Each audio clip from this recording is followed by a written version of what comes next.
O very good morning to one and all present here. कैसे हो आप लोग? होप करता हूँ सारे लोग बहुत अच्छे होंगे, खूब को पढ़ाई कर रहे होंगे एंड खूब आगे बढ़ रहे होंगे। आज हम मिले हैं एक नए सेशन में। इस सेशन में डिस्कस करेंगे सेक्रेटरियल ऑडिट इन इंडिया, उसके कंसेप्ट के बारे में पढ़ेंगे। हमने वेरियस टाइप्स ऑफ ऑडिट देख लिया, हमने CSR ऑडिट देख लिया, लेबर लॉ ऑडिट देख लिया, स्टैट्यूटरी ऑडिट देख लिया। इस सेशन में हम डिस्कस करेंगे सेक्रेटरियल ऑडिट के बारे में।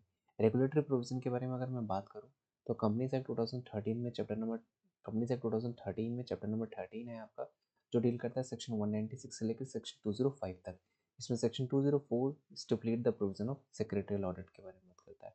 ऑन द अदर हैंड अगर हम लिस्टेड कंपनी के बारे में बात करें तो regulation number 24A of the SEBI LODR 2015 deals with the secretarial audit for the listed companies के बारे में। इस सेशन में हम लिस्टेड कंपनी और अनलिस्टेड कंपनी दोनों के ही सेक्रेटरियल ऑडिट के प्रोविजंस के बारे में देखेंगे, और दोनों में क्या डिफरेंस तो ज़्यादा कुछ है नहीं, और दोनों के प्रोविजंस को समझेंगे और किस तरीके से जो प्रोसेस है वो सेक्रेटरियल ऑडिट का गवर्न होता है। ये जो पूरा सेशन है मैंने 10 पार्ट्स में डिवाइड किया हुआ है। 10 पार्ट्स, ये कोई रेगुलेटरी पार्ट्स में डिवीजन नहीं, इसको मैंने ही डिवाइड किया। पूरे होल जो सेक्रेटरियल ऑडिट का जो प्रोविजन है उसको 10 पार्ट्स में डिवाइड किया है। सबसे पहले हम इंट्रोडक्शन देखेंगे सेक्रेटरियल ऑडिट का, किस तरीके से सेक्रेटरियल ऑडिट होता है, क्या प्रोविजन है और क्यों रिक्वायर्ड है सेक्रेटरियल ऑडिट। उसके बाद हम एप्लीकेबिलिटी देखेंगे, और ये जो मैंने हाईलाइट किया हुआ है ना प्रोविजन, ये इंपॉर्टेंट प्रोविजन है और कोर प्रोविजन है सेक्रेटरियल ऑडिट का, जो हमको पढ़ना है और याद रखना है और समझना है। Introduction, applicability and secretarial audit report, जो कि MR3 रिपोर्ट है। फॉर्मेट बताता है आपको सेक्रेटरियल ऑडिट के लिए, और कुछ पेनल्टी के प्रोविजंस हैं। सेक्रेटरियल ऑडिट कंप्लायंस सर्टिफिकेट जो रेगुलेशन 24A है सेबी LODR का।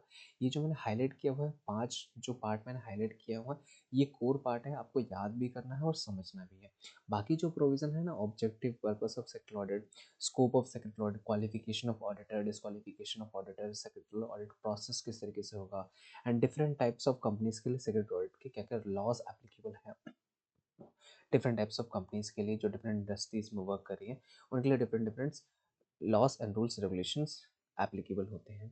ये कुछ जनरल प्रोविजंस, अगर मैं ये नहीं भी पढ़ाऊंगा ना तो भी आप इसको पढ़ लोगे और आपको समझ आ जाएगा। कोई कोर एरिया नहीं है, ये एक स्टेप्स हैं, ये प्रोसेस हैं जो चेंज होते रहता है। ये कंपनी टू कंपनी डिफर करता है, या लोग अलग अलग अडॉप्ट करते रहते हैं। कोई एक रेगुलेटरी कंप्लायंस नहीं है कि सबको एक ही जैसा कंप्लाई करना है, स्कोप एक ही करना है।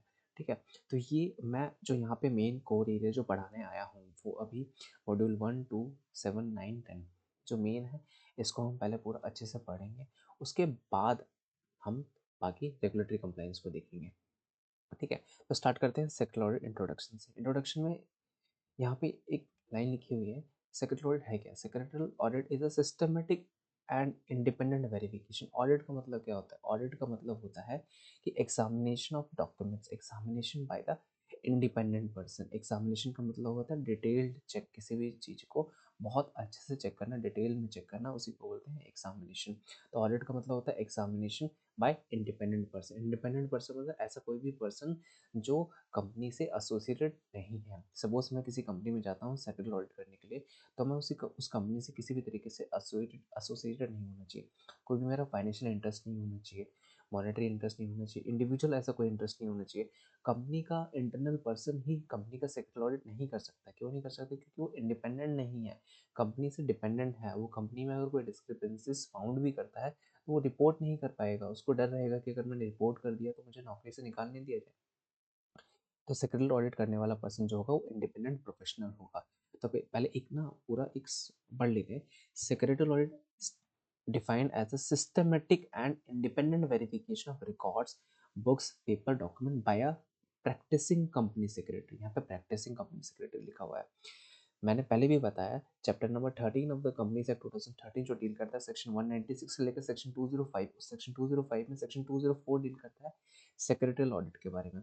सेक्रेटरियल ऑडिट का सेक्शन 204 जो सेक्शन है वो पावर देता है प्रैक्टिसिंग कंपनी सेक्रेटरी को, not the company secretary who was appointed in the company as a employment. उसको पावर नहीं देता है। ऐसा कंपनी सेक्रेटरी जो कि प्रैक्टिसिंग में है, जो कि इंडिपेंडेंट प्रोफेशनल है, जिसके पास सर्टिफिकेट ऑफ प्रैक्टिसिंग है, वो पर्सन इंडिपेंडेंट होकर सेक्रेटरी ऑडिट कर सकता है। ठीक है, आगे हम इस चीज़ को डिस्कस डिटेल में देखने वाले हैं। ये जनरल इंट्रोडक्शन देख लेते हैं एक बार पहले। प्रैक्टिसिंग कंपनी सेक्रेटरी क्या करेगा? एक सिस्टमेटिक इंडिपेंडेंट वेरिफिकेशन करने वाला, कंपनी के रिकॉर्ड्स के बुक्स एंड पेपर, कंपनी ने डॉक्यूमेंट सब सही से मेंटेन किया, कंपनी ने सारे सेक्रेटरियल ऑडिट जो है हमने देखा था, स्टैट और स्टैट्यूटरी ऑडिट जो है बेसिकली मोर जो है फाइनेंशियल एस्पेक्ट से डील करता है, बैलेंस शीट्स के प्रोविजन से डील करता है। बैलेंस शीट में आपने जो भी प्रोविज़न है आपसो आपने उसको कंप्लाई किया कि नहीं किया। On the other hand secretary audit आपका फाइनेंशियल एस्पेक्ट से ज़्यादा डील नहीं करता, नॉन फाइनेंशियल एस्पेक्ट से ज़्यादा डील करता है। नॉन फाइनेंशियल एस्पेक्ट मतलब जो भी rules regulation, amendments, notification, circular जो भी आपके ऊपर एप्लीकेबल है, आपकी कंपनी के ऊपर एप्लीकेबल है, आपने उसको कंप्लाई किया है कि नहीं किया। जितने भी लॉज रूल्स रेगुलेशन आपके ऊपर एप्लीकेबल है, आपने उसको कंप्लाई किया है नहीं किया, ये चेक करने के लिए, डिटेल में चेक करने के लिए एक इंडिपेंडेंट प्रोफेशनल हायर किया जाता है जिसको प्रैक्टिसिंग कंपनी सेक्रेटरी बोलते हैं, और वो ऑडिट करता है। उस ऑडिट को सेक्रेटरियल ऑडिट बोलते हैं। तो सेक्रेटरी ऑडिट कौन कर सकता है? प्रैक्टिसिंग कंपनी सेक्रेटरी कर सकता है। To ensure the compliance with the provision of various laws, rules, regulation, guidelines, standard जो भी आपकी कंपनी के ऊपर एप्लीकेबल हैं उनको चेक किया जाएगा। इसी ऑडिट को बोलते हैं सेक्रेटरियल ऑडिट। सेक्रेटरियल ऑडिट क्या है? एक systematic and independent verification by the professional called practising company secretary. तो यहाँ पर सबसे पहले ये समझा कि इंडिपेंडेंट वेरिफिकेशन होता है, मतलब जो चेक करने आने वाला, डिटेल चेक करने आने वाला आपके डॉक्यूमेंट्स को, रिकॉर्ड्स को, वो इंडिपेंडेंट पर्सन होगा, कंपनी से किसी भी तरीके से एसोसिएटेड नहीं होगा। रिकॉर्ड्स एंड डॉक्यूमेंट्स में आपने जो भी रेगुलेटरी कंप्लायंस जो आप करते हो, लॉज में लिखा हुआ है कि आपको कुछ रजिस्टर्स मेंटेन करके रखना है। लॉज में लिखा हुआ है कि आपको अगर कोई डिसीजन लेना है तो रेजोल्यूशन पास करना है, कुछ ऐसे रेजोल्यूशन जिसको आपको रेगुलेटरी बॉडीज को इन्फॉर्म भी करना है। तो वो सारा कुछ आपने किया है या नहीं किया, ये सारी चीज़ें चेक किया जाएगा। एंड इंश्योर करता है कि आप जो भी आपके लॉज एंड प्रोसीजर हैं आप उससे उसको फॉलो करते रहे, उससे अडेरेंस रहें। Corporate governance following the best practice and board process. Legal framework में मैंने पहले ही बताया, chapter number 13 of the companies act 2013 deal करता है सेक्रेटरी ऑडिट के बारे में, जिसमें सेक्शन 96 से लेकर सेक्शन 205 तक है।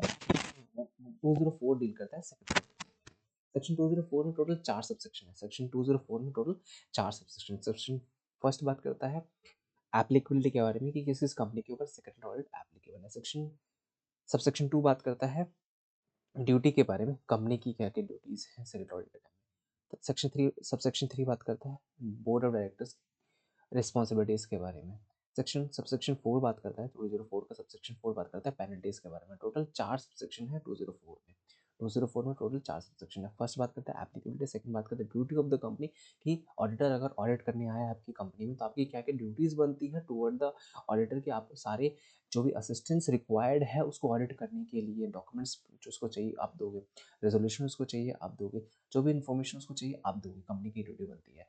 सब सेक्शन 204 सबसेक्शन 3 बात करता है डायरेक्टर्स की रिस्पॉन्सिबिलिटी के बारे में। अगर कोई रिमार्क, एडवर्स रिमार्क या फिर कोई डिस्क्रिपेंसीज ऑडिटर ने रिपोर्ट में लिखा है ऑडिट करने के बाद, तो उस डिस्क्रिपेंसीज या रिमार्क को आपको एक्सप्लेन करना है अपने बोर्ड रिपोर्ट में। सेक्शन 134 सबसेक्शन 4 बात करता है बोर्ड रिपोर्ट के प्रोविजन में। सेक्शन 3 सॉरी 134 सबसेक्शन 3 में बोर्ड रिपोर्ट में आपको उसको डिस्क्रिपेंसीज को एक्सप्लेन करना है जो भी ऑर्डिनल। और सबसेक्शन 4 ऑफ द 204 बात करता है पेनल्टीज के बारे में। अगर इस सेक्शन में, सेक्शन 204 में कंपनी के किसी ऑफिसर ने या फिर प्रैक्टिसिंग कंपनी सेक्रेटरी जो कि ऑडिट करने आया है उसने अगर कोई भी डिफॉल्ट किया है तो he she can be liable for the fine for the amount 2 lakh rupees. Earlier जो अमाउंट था फाइन का वो मिनिमम 1 लाख था और मैक्सिमम 5 लाख था, बट आफ्टर द अमेंडमेंट जो फाइन का अमाउंट है वो अप टू 2 लाख है।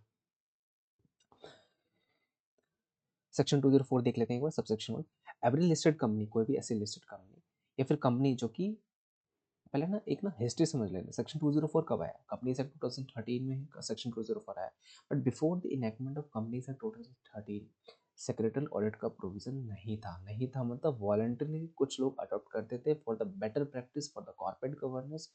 कुछ कंपनीज सेक्रेटरियल ऑडिट को क्या करती थी, अडॉप्ट करती थी, फॉलो करती थी, क्योंकि मैंडेटरी प्रोविजन तो था नहीं पहले। कंपनीज एक्ट 1956 में प्रोविजन नहीं था सेक्टर ऑडिट का। कंपनीज एक्ट 2013 जब आया तो उसमें सेक्शन 204 इंट्रोड्यूस किया गया सेक्रेटरी ऑडिट के लिए। और स्टार्टिंग में जब सेक्शन 204 आया था, कंपनीज एक्ट 2000 आया था प्री 2013, तो सेक्रेटरी ऑडिट का कंसेप्ट था ही नहीं। यहाँ पर ना हिस्टोरिकल इवैल्यूएशन दिया हुआ है, इसमें लिखा हुआ है कि pre 2013 secretary audit was voluntary. ये तो था ही नहीं।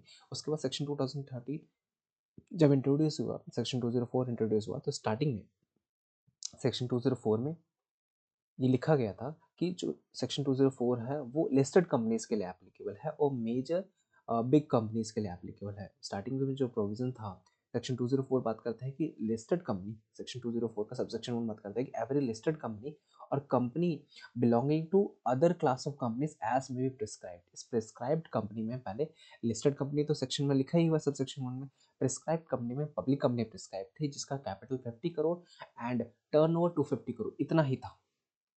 लिस्टेड कंपनी तो सेक्शन में लिखा ही हुआ है एंड प्रिस्क्राइब कंपनी में पब्लिक कंपनी जिसका paid up share capital 50 crore या उससे ज़्यादा है एंड टर्नओवर 250 करोड़ या उससे ज़्यादा है, इतना ही प्रिस्क्राइब था। ठीक है, जब स्टार्टिंग में सेक्शन 204 आया था, तो स्टार्टिंग में जब आया था तो major listed company and big public companies के लिए एप्लीकेबल था। उसके बाद 3 जनवरी 2020 में एक अमेंडमेंट आया जो बताता है रूल 9 में प्रिस्क्राइब्ड है कौन कौन सी कंपनी के ऊपर। Rule 9 of appointment and remuneration management person rule 2014 में प्रिस्क्राइब्ड है कि कौन कौन सी कंपनी के ऊपर सेक्रेटरीट का जो कंसेप्ट है वो एप्लीकेबल है। तो स्टार्टिंग में ही मैंने बताया कि जो लिस्टेड कंपनीज है और पब्लिक कंपनी जिसका टर्नओवर जो है 50 crore, sorry paid up share capital है 50 करोड़ एंड टर्नओवर 250 करोड़ है। हम लिमिट्स को आगे चेक भी करेंगे अभी जब मॉड्यूल 2 करेंगे, यहाँ पे लिमिट्स गिवन है। ठीक है, तो अभी के लिए मैं जो समझाना चाह रहा हूँ आप उतना समझिए कि सेक्शन 204 सब सेक्शन में बात करते हैं कि एवरी लिस्टेड कंपनी और प्रिस्क्राइब्ड कंपनी में स्टार्टिंग में जब सेक्शन 204 आया था सिर्फ पब्लिक कंपनी जिसका paid up share capital 50 crore and turnover 250 crore था वही कंपनी के ऊपर सेक्रेटरीट कंसेप्ट एप्लीकेबल था। प्राइवेट कंपनी को इंक्लूड नहीं किया गया था स्टार्टिंग में। उसके बाद अमेंडमेंट नोटिफिकेशन डेटेड 3 जनवरी 2020 को जो आपका रूल 9 है वो अमेंड हुआ बाय द अमेंडमेंट रूल 2020 और इसमें जो प्राइवेट कंपनी है उसको भी इंक्लूड किया गया। बिफोर द अमेंडमेंट यहाँ पे लिखा हुआ है, before the amendment every listed company and public company जिनका paid up share capital 50 crore and turnover is 250 crore उनके ऊपर ही sectoral audit was applicable. Private company were not covered under the sectoral audit requirement during this period. After the amendment notification dated 3 January 2020 उसमें क्या बताया गया कि rule 9 जो है was amended to extend the scope of sectoral audit by adding a new category.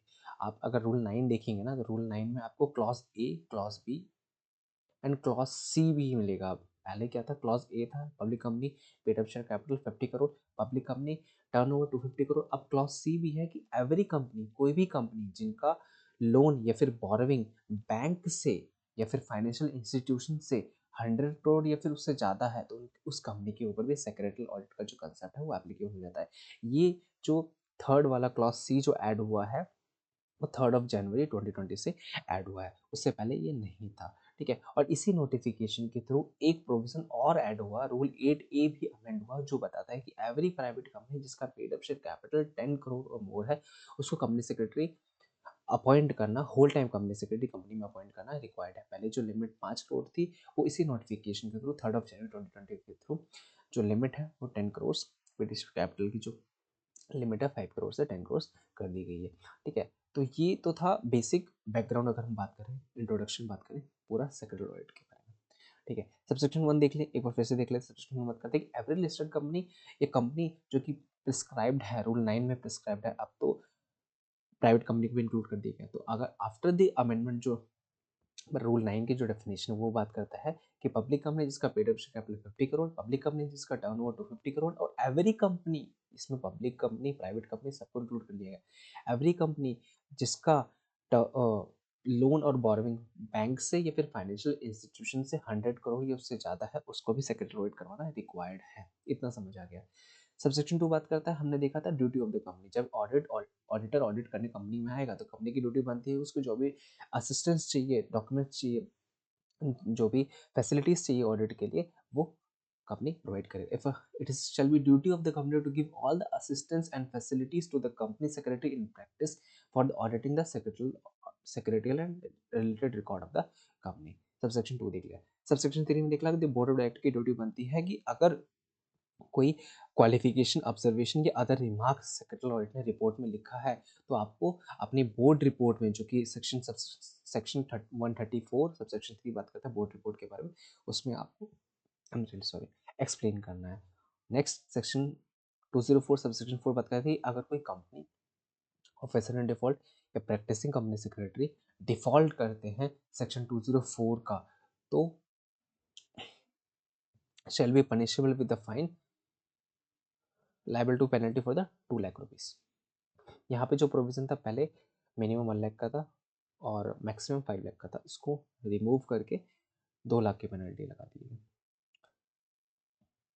तो एक तरीके से अगर हम देखें तो हमारा मॉड्यूल 1 जो है वो कंप्लीट हो जाता है, जिसमें हमने स्टार्टिंग में देखा सेक्रेटरी ऑडिट का मीनिंग देखा, जनरल मीनिंग, उसके बाद 20 रेगुलेटरी प्रोविजन देखा, रेगुलेटरी प्रोविजन हमने देखा 204 जो है सेक्रेटरी ऑडिट के बारे में बात करता है, जिसमें रेगुलेशन सबसेक्शन 1 से लेकर सबसेक्शन 4 तक है।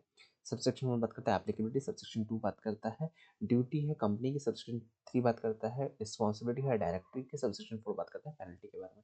सेक्शन 204 ओवर हो गया, ठीक है। और ये जो मैंने बताया ना हिस्टोरिकल इवैल्यूएशन, पहले क्या प्रोविजन था और अब क्या प्रोविजन है, इतना याद रखने की जरूरत नहीं है, ठीक है। सबसेक्शन 1 में सिंपल कहा गया कि लिस्टेड कंपनी और प्रिस्क्राइब्ड कंपनी। प्रिस्क्राइब्ड कंपनी कौन है? रूल 9 में कंपनी प्रिस्क्राइब्ड है। रूल 9 में कौन कौन सी कंपनी प्रिस्क्राइब्ड है, मैं देख लेते हैं, ठीक है। एप्लीकेबिलिटी में देख लेते हैं, section 204 rule 9 of appointment and remuneration manager person rule 2014 amended bye amendment rule 2020। इसमें हमने देखा पहले क्लॉज ए था, पहले क्लॉज ए था, फिर क्लॉज बी भी पहले था, बाद में नोटिफिकेशन के बाद अमेंडमेंट नोटिफिकेशन के बाद क्लॉज सी को भी ऐड किया गया। पहले सिर्फ इतना ही था, पब्लिक कंपनीज का bidder share 50 crore and turnover to 50 crore. बाद में क्लॉज सी ऐड किया गया, एनी कंपनी आउटस्टैंडिंग जिसका लोन और बोरोविंग बैंक या फाइनेंशियल इंस्टीट्यूशन से 100 करोड़ से ज़्यादा, उसके ऊपर भी सेक्रेटरी ऑडिट कंसेप्ट जो है एप्लीकेबल हो जाता है। ये तो था बेसिक रेगुलेटरी प्रोविजन। मैं क्यों बोल रहा था कि मॉड्यूल 1, 2 और 7 जो है आपका पेनल्टी वाला और ऑडिट रिपोर्ट वाला, ठीक है, वो इम्पॉर्टेंट है और उस पर ज़्यादा हमें ध्यान देना है, क्योंकि ये जो मेन लॉ है, जो प्रोविज़न है, हमको वो समझना है। हम प्रोसेस देख लेंगे बाद में, ऑडिट किस तरीके से होता है, क्या चेकलिस्ट है, किस तरीके से ऑडिटर अपॉइंट होता है, ठीक है, क्या स्टेप्स हैं, वो सब जनरल प्रोसेस है, उसको हम बाद में भी देख सकते हैं। और उतना मैं नहीं भी पढ़ाऊँगा ना, तो आप पढ़ लोगे उसको। एक बार पूरा रिवाइज कर लेते हैं जो जो हमने अभी तक पढ़ा। सबसे पहले हमने देखा सेक्रेटरी ऑडिट का जनरल मीनिंग देखा, उसके बाद रेगुलेटरी प्रोविजन में सेक्शन 204 हमने स्टार्टिंग में देखा, chapter number 13 of the companies act 2013 जो डील करता है सेक्शन 196 से लेकर सेक्शन 205, उसमें सेक्शन 204 स्टिपुलेट करता है प्रोविजन ऑफ सेक्रेटरी ऑडिट के बारे में। सेक्रेटरी सेक्शन 204 में 4 सबसेक्शन है। सबसेक्शन फर्स्ट बात करता है एप्लीकेबिलिटी के बारे में, सबसेक्शन सेकंड बात करता है responsibility duty of the company के बारे में, सबसेक्शन 3 बात करता है रिस्पॉन्सिबिलिटी ऑफ डायरेक्टर के बारे में, सबसेक्शन 4 बात करता है पेनल्टी प्रोविजन के बारे में, जिसमें सबसेक्शन 1 में देखा कि एवरी कंपनी और प्रिस्क्राइब्ड कंपनी में पब्लिक कंपनी जिसका paid up capital 50 crore and public company जिसका टर्नओवर 250 करोड़ है, एंड एवरी कंपनी जिसका लोन या फिर बोरोविंग बैंक से या फिर फाइनेंशियल इंस्टीट्यूशन से 100 करोड़ या उससे ज़्यादा, उस कंपनी के ऊपर सेक्रेटरी ऑडिट एप्लीकेबल है। अभी तक हम सिर्फ जो प्रोविजन पढ़ रहे हैं मोस्टली अनलिस्टेड कंपनी को माइंड में रख के पढ़ रहे हैं। लिस्टेड कंपनी के बारे में हमने अभी तक कुछ नहीं देखा, बस हमने एक चीज़ देखी लिस्टेड कंपनी के बारे में कि regulation number 24A of the SEBI LODR regulation बात करता है, प्रोविजन बताता है सेक्रेटरियल ऑडिट के बारे में फॉर द लिस्टेड कंपनी के बारे में। उसके अलावा हमने अभी तक कुछ नहीं देखा है, ठीक है। और इवैल्यूएशन वगैरह देख लिया हमने कि किस तरीके से क्लॉज सी जो है, क्लॉज सी, ये क्लॉज सी जो है एवरी कंपनी वाला क्लॉज जो है, नोटिफिकेशन डेटेड 3 जनवरी 2020 ये इवॉल्व हुआ। ये याद रखने वाली चीज़ है नहीं, मैंने बता दिया आपको। हिस्टोरिकल इवैल्यूएशन और जो हमारा प्रोविजन था एवरी प्राइवेट कंपनी जिसका पेड अप कैपिटल 10 करोड़ उनको whole time company secretary appoint करना, इसी नोटिफिकेशन के थ्रू वो भी आया था। एक बार फिर से देख लेते हैं। लिस्टेड कंपनी में हमने देखा कि सेक्रेटरी ऑडिट की रिक्वायरमेंट है। लिस्टेड कंपनी को हम अभी तक हमने जो भी प्रोविजन देखा अनलिस्टेड कंपनी के बारे में खुद माइंड में रखेगा। अब थोड़ा सा लिस्टेड कंपनी के बारे में देख लेते हैं। लिस्टेड कंपनी में हमने देखा कि रेगुलेशन नंबर 24A बताता है सेबी एलओडीआर का सेक्रेटरी ऑडिट के बारे में। उसमें ये बताया गया कि आपको सेक्शन 204 के अकॉर्डिंग तो आपके एप्लीकेबल है ही, और रेगुलेशन 24A भी एप्लीकेबल है अगर आप लिस्टेड कंपनी हो। आपको क्या करना है, अनलिस्टेड कंपनी को क्या करना है, ऑडिट करवाना है सेक्रेटरी ऑडिट, और अपनी बोर्ड रिपोर्ट सेक्शन 134 सबसेक्शन 3 के अकॉर्डिंग बोर्ड रिपोर्ट बनाना है और उसमें सेक्रेटरी ऑडिट को अफिक्स अटैच करना है, ठीक है। बट लिस्टेड कंपनी के लिए रेगुलेशन 24 ए बताता है कि आपको एनुअल सेक्रेटरी ऑडिट रिपोर्ट, जो सेक्रेटरी ऑडिट रिपोर्ट है, आप उसको बोर्ड रिपोर्ट के साथ अटैच करोगे, साथ में सेक्रेटरी कंप्लायंस सर्टिफिकेट भी लोगे। आप सेक्रेटरी कंप्लायंस सर्टिफिकेट किससे लोगे? सेबी ने लिस्टेड कंपनी के लिए सेक्रेटरी ऑडिटर का जो प्रोविजन है उसको थोड़ा सा स्ट्रिक्ट किया, और उन्होंने कहा कि सेक्रेटरी ऑडिटर अपॉइंट तो होगा, but I am really sorry, secretary auditor जो होगा वो पीयर रिव्यूड होगा, ठीक है। और उनके लिए बोर्ड ने, सभी ने बहुत सारी क्वालिफिकेशंस अलग से बताई हुई, उसको भी कंप्लाई करना है आपको सेक्रेटरी ऑडिट अपॉइंट करते टाइम। तो रेगुलेशन 24 ये बात करता है कि आपको सेक्रेटरी ऑडिट तो करवाना है, और सेक्रेटरी ऑडिट का जो रिपोर्ट है आपको बोर्ड रिपोर्ट में अटैच करना ही है। साथ में रेगुलेशन 24 ए ये भी बोलता है कि आपको secretary compliance certificate with in 60 days from the end of financial year, secretary compliance certificate आपको लेना है प्रैक्टिसिंग कंपनी सेक्रेटरी से, या फिर जो आपका सेक्रेटरी ऑडिटर होगा उससे आपको सेक्रेटरी कंप्लायंस सर्टिफिकेट लेना है, और उसको year and, financial year and होने से 60 डेज के अंदर अंदर आपको स्टॉक एक्सचेंज को सबमिट करना है, ठीक है। ऑडिटर, और जो ऑडिटर होगा वो पीयर रिव्यूड होगा, peer reviewed company secretary, and PCS with a valid certificate peer of peer review from the ICSI. ये तो था लिस्टेड कंपनी के बारे में। अभी हम इसको ना एक बार जनरल देख लेते हैं, ठीक है। ये पढ़ाने वाला है नहीं, एक बार देख लेते हैं। कैटेगरी 2 में हमने जो देखा था, पब्लिक कंपनी की जो लिमिट है 50 करोड़, 250 करोड़ जो टर्नओवर की लिमिट है, वो लास्ट फाइनेंशियल ईयर का हम चेक करेंगे, ठीक है, समझ आता है। टाइप ऑफ बोरोइंग हमने देखा, जो हम बैंक और बैंक से लोन या एडवांस लिया हुआ है, सब क्लॉज सी की बात हो रही है यहाँ पे, सब क्लॉज सी है ना, क्लॉज सी इसकी बात हो रही है।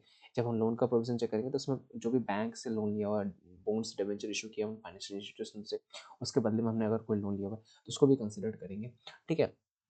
तो कैटेगरी 1 देख लिया लिस्टेड कंपनी, कैटेगरी 2 देख लिया कि जो भी क्राइटेरिया है उसको लास्ट फाइनेंशियल ईयर का चेक करेंगे। कैटेगरी 3 जो है वो लोन वाला जो प्रोविजन है, वो जो हम बैंक से जो लोन लिया हुआ, फाइनेंशियल इंस्टीट्यूशन से जो लोन लिया हुआ उसको कंसिडर करेंगे, ठीक है। तो यहाँ तक हमारा गुड टू गो है, समझ आता है। लिस्टेड कंपनी का रेगुलेशन 24 पढ़ेंगे, और अच्छे से पढ़ेंगे, यहाँ पे मैंने कवर किया हुआ नीचे, ठीक है।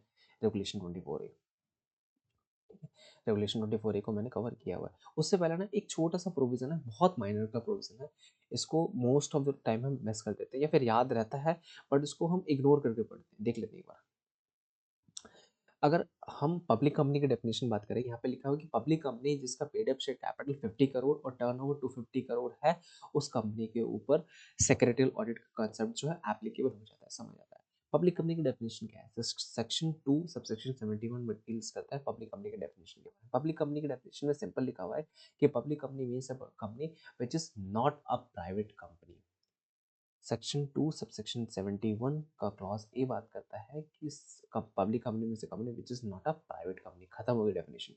और उसके बाद सबसेक्शन क्लॉज ए के क्लॉज बी भी बात करता है कि प्रेस्क्राइब कैपिटल है वो public company, but prescribe capital का जो क्राइटेरिया है वो ओमिट हो गया है। तो आज के टाइम में कैपिटल की कोई भी रिक्वायरमेंट नहीं है पब्लिक कंपनी के लिए, ठीक है। तो एक ही रिक्वायरमेंट है कि public company means a company which is not a private company, simple, ठीक है। उसके बाद अगर हम देखें ना, सेक्शन 2 सबसेक्शन 71 का क्लॉज ए में लिखा है कि public company means not a private company, और क्लॉज बी में लिखा है कि प्रेस्क्राइब कैपिटल। और उसके बाद सेक्शन 2 सबसेक्शन 71 में एक प्रोविजो भी दिया हुआ है। प्रोविजो में ये लिखा हुआ है कि अगर कोई कंपनी है जो कि सब्सिडरी कंपनी, कोई कंपनी है जो कि सब्सिडरी कंपनी किसी पब्लिक कंपनी की, किसी पब्लिक कंपनी की अगर कोई कंपनी सब्सिडरी कंपनी है, अगर वो प्राइवेट भी हुई सब्सिडरी कंपनी, अगर वो प्राइवेट कंपनी भी हुई सब्सिडरी कंपनी, अगर वो प्राइवेट कंपनी भी है सब्सिडरी कंपनी, वो प्राइवेट कंपनी भी है किसकी, किसी पब्लिक कंपनी की सब्सिडरी कंपनी है जो प्राइवेट कंपनी है, उसको डीम्ड पब्लिक कंपनी मान लिया जाएगा। हम इसको मानेंगे कि ये कंपनी भी क्या है, पब्लिक कंपनी ही है,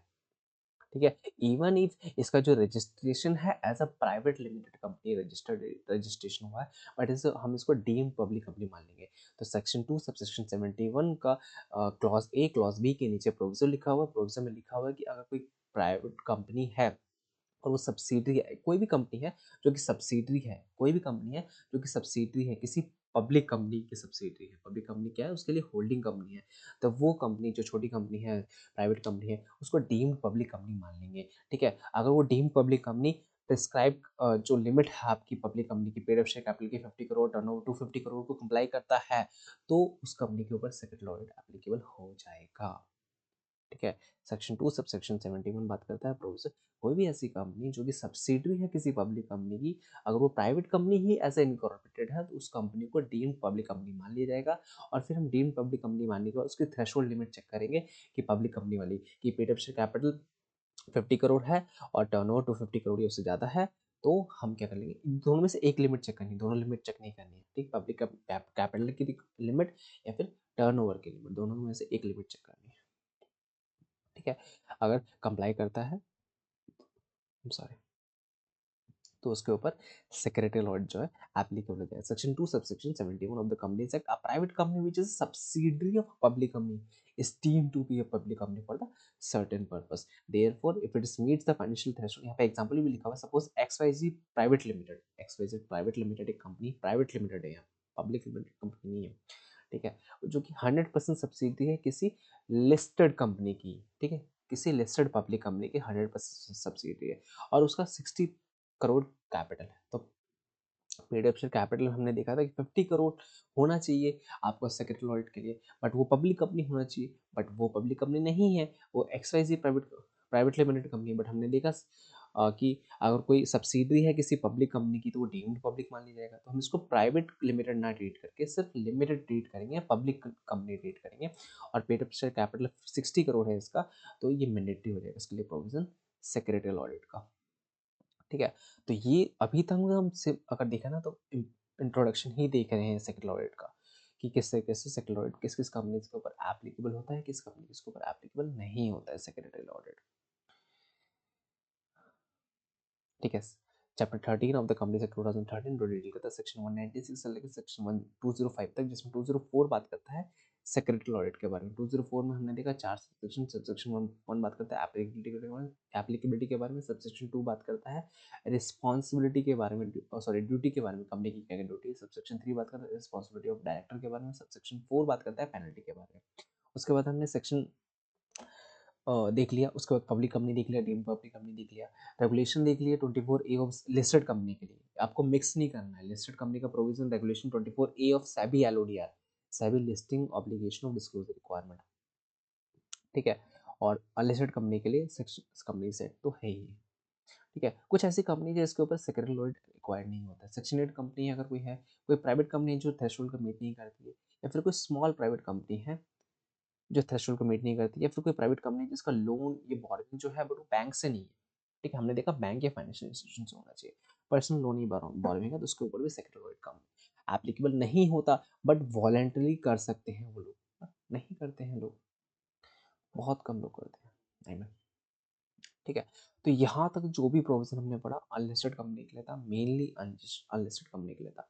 अब थोड़ा सा ना लिस्टेड कंपनीज के लिए देख लेते हैं, इस लिस्टेड कंपनीज के लिए सेक्रेटरी ऑडिट के बारे में क्या प्रोविजन है। हमने ना लिस्टेड कंपनी के बारे में कुछ ना कंफ्यूजिंग सा पढ़ा, लिस्टेड कंपनी के बारे में कंफ्यूजिंग इसलिए पढ़ा कि लिस्टेड कंपनी सेक्शन 204 में लिखा हुआ है कि लिस्टेड कंपनी और prescribe company public company 50 crore capital, public company 250 crore turnover, any company 100 crore loan and boring. ठीक है, और इसमें लिस्टेड कंपनी में हमने ये देखा कि सेक्रेटरियल ऑडिट तो करवाना है, साथ में उनको एक सेक्रेटरियल कंप्लायंस सर्टिफिकेट भी लेना है ऑडिटर से। सेक्रेटरियल ऑडिटर देगा या फिर peer reviewed company secretary practising में है वो देगा। ठीक है, 60 डेज के अंदर अंदर आपको उस सर्टिफिकेट को before the stock exchange submit करना है। ठीक है, तो सेक्रेटरियल ऑडिट के लिए, सॉरी लिस्टेड कंपनी के लिए दो रिक्वायरमेंट है, सेक्रेटरियल ऑडिट तो करवाना ही है आपको, और साथ में सेक्रेटरी कंप्लायंस सर्टिफिकेट जो है आपको प्रैक्टिसिंग कंपनी सेक्रेटरी जो कि पीयर रिव्यूड होनी चाहिए कंपनी। सेबी ने इसको मैंडेटरी कर दिया, कंपनी सेक्रेटरी पीयर रिव्यूड होना चाहिए।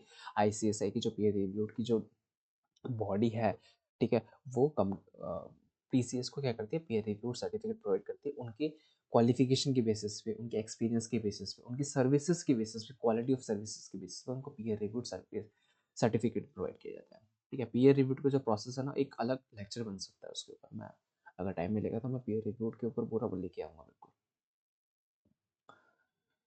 अब देख लेते हैं लिस्टेड कंपनी के बारे में। अभी माइंड में जितना भी प्रोविजन था अनलिस्टेड कंपनी के बारे में उसको थोड़ी देर के लिए साइड रखते हैं, लिस्टेड कंपनी के बारे में देखते हैं। लिस्टेड कंपनी मतलब ऐसी कोई भी कंपनी जिसके सिक्योरिटीज जो है वो लिस्टेड है बिफोर द स्टॉक एक्सचेंज। ठीक है, नेशनल स्टॉक एक्सचेंज या फिर Bombay stock exchange. Regulation 24A, यहाँ पे ना मैं सेबी एलओडीआर लिखना भूल गया, कोई बात नहीं। Regulation 24A of the SEBI LODR, SEBI listing obligation disclosure requirement जो बात करता है वो रेगुलेशन 24A से रेगुलेशन 24 जो है वो इंडिपेंडेंट डायरेक्टर वगैरह की बात करता है, और 24A जो कि बाद में ऐड हुआ है, ठीक है, वो बात करता है secretary audit and compliance certificate के बारे में। पूरा ना एक बार ब्रीफ देख लेते हैं सेक्शन रेगुलेशन 24A के ब्रीफ के बारे में। रेगुलेशन 24A में दो सब रेगुलेशन 1 एंड सब रेगुलेशन 2, उसके बाद और कोई सब रेगुलेशन नहीं है। सब रेगुलेशन 1 बात करता है सेक्रेटरी ऑडिट के बारे में, सब रेगुलेशन 2 बात करता है सेक्रेटरी कंप्लायंस रिपोर्ट के बारे में। ठीक है, एक बार ना सब रेगुलेशन 2 लिख लेते हैं, सेक्रेटरी कंप्लायंस रिपोर्ट छोटा सा खत्म हो जाएगा।